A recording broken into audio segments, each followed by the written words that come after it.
Racikan Berita 1. Koreksi dengan Bapak Joshua. Jadi tadi kan kalau kami dari jurnalis mendengar dakwaan yang dibacakan di video, kesan itu kayaknya ngaco. Pembacaan yang lama-lama juga ulang lagi. Itu gimana? Iya, kalau kita lihat ya sebagian besar, tadi kan saya menyimak itu dakwaan yang lama dengan dakwaan yang baru, itu ya tidak banyak juga bedanya. Intinya bahwa Dr. Tifa 4 hal ya, yaitu pencemaran nama baik, kemudian fitnah, kemudian semacam edit atau manipulasi dokumen, dan kemudian ya pasal 32 dan pasal 35, kemudian pasal tentang 433 dan 434 ya, itu pokok dakwaannya. Dan kalau saya lihat dari awal kan saya sudah punya sikap, sebenarnya kasus ini jangankan dilimpahkan ke pengadilan, dilakukan proses penyelidikan saja nggak pantas ketika laporan itu diterima misalnya. Kenapa begitu ya? Karena Pak Taufik mau kamu kesini Pak? Ini saja. Ini. Atau mau wawancara? Enggak, gitu. Jadi saya kan sudah punya sikap. Jadi from the beginning kan, kasus ini jangankan dilimpahkan ke pengadilan, dilakukan penyelidikan saja tidak pantas. Kalau kita bicara tentang fitnah misalnya, kan fitnah terlebih dahulu seharusnya dibuktikan bahwa ada putusan pengadilan yang berkekuatan hukum tetap yang menyatakan bahwa ijazah Jokowi asli. Ketika tidak ada sebuah putusan pengadilan yang firm, dan unfortunately yang dilakukan Pak Taufik misalnya tidak berani memutuskan apakah secara substantif material itu asli atau palsu misalnya, maka pasal fitnah kan terlalu prematur untuk didakwakan. Nah, demikian juga pasal pencemaran nama baik, dan kita tahu bahwa ada alasan pembenarnya, yaitu soal public interest, kepentingan publik. Pasal 32 dan 35 itu ngawur bin ajaib, lebih ngawur lagi, Ya. karena tidak relevan dengan apa yang diadukan oleh Jokowi. Bahkan kami dalam pra-peradilan itu sudah menantang JPU, jaksa penuntut umum yang dalam hal ini jadi termohon di pra-peradilan, tolong tunjukkan minimal 2 alat bukti ya yang menunjukkan bahwa pasal 32 itu bisa digunakan. Kita nggak bicara substansinya, tapi minimal ada nggak saksi yang melihat perbuatan Mas Roy, pada waktu itu konteksnya Mas Roy, kan sama dengan Dr. Tifa, bahwa unsur-unsur pasal 32 terpenuhi. Terlepas apakah itu benar dan salah itu soal lain, itu materi pokok perkara. Kita bicara tentang formalitasnya saja. Kalau Anda mau dikenakan pasal 32 dan 35, paling tidak ada syarat-syarat yang harus dipenuhi formilnya, minimal 2 alat bukti yang cukup. Nah, ini saja tidak ada dokumen elektronik yang dirusak, yang tidak lagi bisa diakses dan lain sebagainya. Maka kita mengatakan ya, baik dakwaan yang lama, surat dakwaan yang lama maupun surat dakwaan yang baru, ya dari sisi hukum zonk sebenarnya tidak bisa dikenakan baik ke Dr. Tifa maupun Mas Roy. Itu observasi saya. Dan kalau kita bicara misalnya, kita angkat lagi levelnya, level konstitusi mengenai kebebasan menyatakan pendapat baik secara lisan dan tulisan. Hal-hal seperti ini, defamation law atau hukum pencemaran nama baik di negara demokratis itu nggak dipakai. Iya, itu perkara privat. Iya, itu privat. Jadi boleh misalnya warga negara, kalau kita mau punya peradaban yang lebih tinggi demokrasinya dan menghargai konstitusi, kalau misalnya punya kasus-kasus seperti ini, ya silakan saja ajukan secara privat aja. Pak Jokowi gugat gitu. Gambarnya Donald Trump aja dijotosi, Iya, jadi dipajang di pinggir jalan, dijotosi, orang nggak ada yang dipidana. sama waktu saya ke Amerika, misalnya di Washington, saya ketemu itu George Walker Bush, dia bilang no brain, nggak ada otaknya. Bayangkan ada boneka seperti itu dijual secara bebas. Nah, memang tentu kita tidak seradikal itu ya, tetapi paling tidak mekanisme agar tidak menggunakan hukum pidana sebagai ultimum remedium ini itu bisa kita tegakkan. Jadi kalau misalnya kita tersinggung, kan tersinggung itu perasaan subjektif. Kalau misalnya warga negara yang tersinggung dilayani oleh negara, lama-lama negara kolaps bisa. Karena habis ngurus persoalan pribadi, ada orang tersinggung, kemudian di macam-macam dan lain sebagainya. Nah, karena itu menurut saya mudah-mudahan hukum ditegakkan. Cuma memang yang perlu hati-hati ya, kelihatan.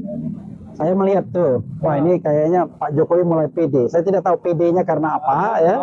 Apakah karena ada situasi dia bisa buang badan, Ya. ada situasi jalan tikus dan lain sebagainya. Karena kalau kami yakin kalau memang sampai pada pembuktian ijazah itu palsu atau tidak, dan mudah-mudahan ada ruangnya yang cukup lebar, ya kami yakin tetap seperti kata Mas Ros, 99,9% itu ijazahnya palsu, pakai matematika Bayesian Monte Carlo ala Dr. Tifa, 92,37% palsu dalam konteks fotonya Ya. yang diupload Dian Sandi. Nah, lagi-lagi kita juga berkata, kita mau mempermasalahkan mana yang diupload Dian Sandi, apakah yang diperlihatkan di Barreskrim di gelar perkara khusus pada tanggal 15 Desember 2025. Jadi mana objek dari perkara ini?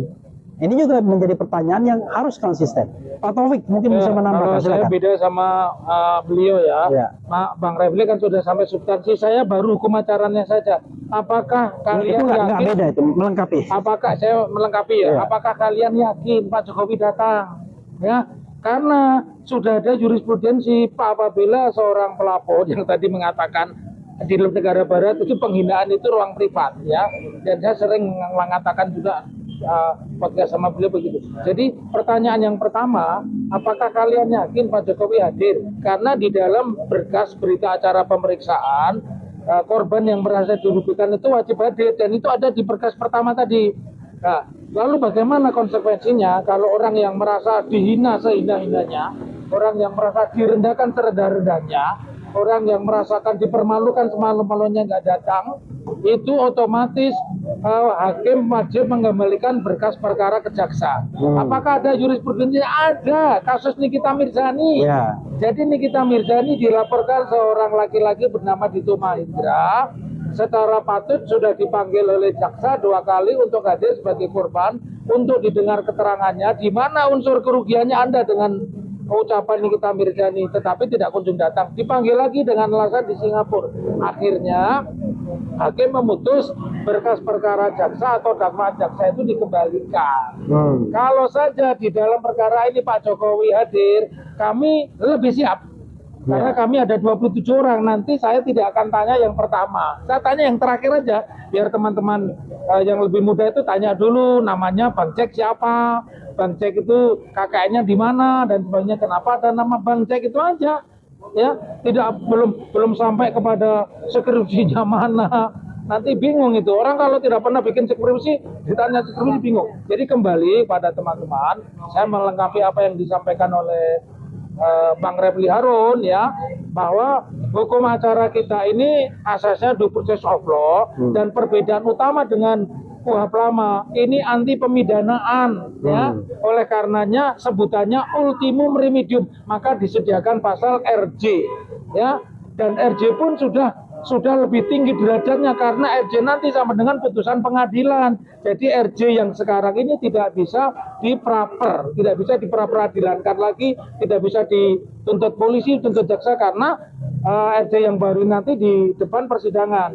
Kembali kepada tadi yang disampaikan Bang Refli Harun, kayaknya negara ini terlalu terlalu buang-buang waktu ini negara mempersoalkan pencemaran nama baik. Orang mereka digaji oleh negara, lebih-lebih putusan Mahkamah Konstitusi kan jelas ya, 105 2022 2024 itu mengatakan bahwa lembaga negara, pejabat negara itu boleh dikritik dan tidak boleh mengadukan. Ya, udah itu jelas. Saya pikir dari saya itu aja. Oke, mungkin Adinda Aziz, ya. Ya. Kan fokus dakwaan Roy dan Tifa itu fokusnya kepada pembuktian kita ya. Ya. Nah, dalam persidangan itu apakah nanti bisa dibelokkan atau oleh pengacara menjadi pembuktian ijazah? Ya, Pak Taufik dulu.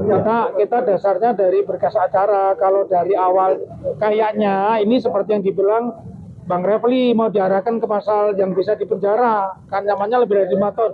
Nah kalau kita kan laporan pertama semua sudah tersebar di media, yang sudah tersebar di media itu artinya bukan rahasia. Itu yang harus diungkap di persidangan bahwa Pak Jokowi merasa difitnah, dicemarkan, dihina, direndahkan, bahwa dia tidak punya ijazah, dia tidak pernah bersekolah UGM, dan itu yang akan kami buktikan. Tapi kalau penuntut tetap fokus kepada persidangan itu, bagaimana kesiapan pengacara? Ya memang strategi dakwaan di negara kita ini nggak ada dakwaan tunggal, dakwaannya alternatif, makanya ada subsidiar lebih subsidiar. Berlapis-lapis Ya pokoknya. berlapis-lapis, pokoknya masuk spider web lah, jaringan jaring laba-laba lah begitu. Tetapi kami berkeyakinan hakim tidak akan bisa disetir ke arah sana karena dari awal, Mudah-mudahan, insya Allah. ya insya Allah hakim dari awal sudah mengatakan bahwa apa namanya dakwaan batal demi hukum. Ini kan tidak banyak berubah. Yang diubah cuman itu hal-hal yang dulu ditolak oleh hakim yang menyebabkan apa namanya nota perlawanan dikabulkan itu adalah KUHP lama masih dicantumkan, KUHP lama dicantumkan, itu dihapus. Tapi secara substansi nggak ada perubahan. Ya. Bila itu terjadi nanti kan proses Bambang itu akan terulang kembali atau tidak? Ya, pertanyaan menarik. Ya, kayaknya jaksa akan mengulang ke sana, tetapi dari awal ketika jaksa sendiri tidak menahan, kemudian hakim tidak menahan, kan berarti asumsi kita bahwa jaksa pun mendasarkan pada kasus pencemaran nama baik yang ancamannya di bawah 5 tahun. Gitu. Jadi asumsi kami, optimisme kami di situ. Ya, kalau memang 32, 35 terbukti nggak mungkin klien kami dapat penangguhan penahanan begitu. Ya.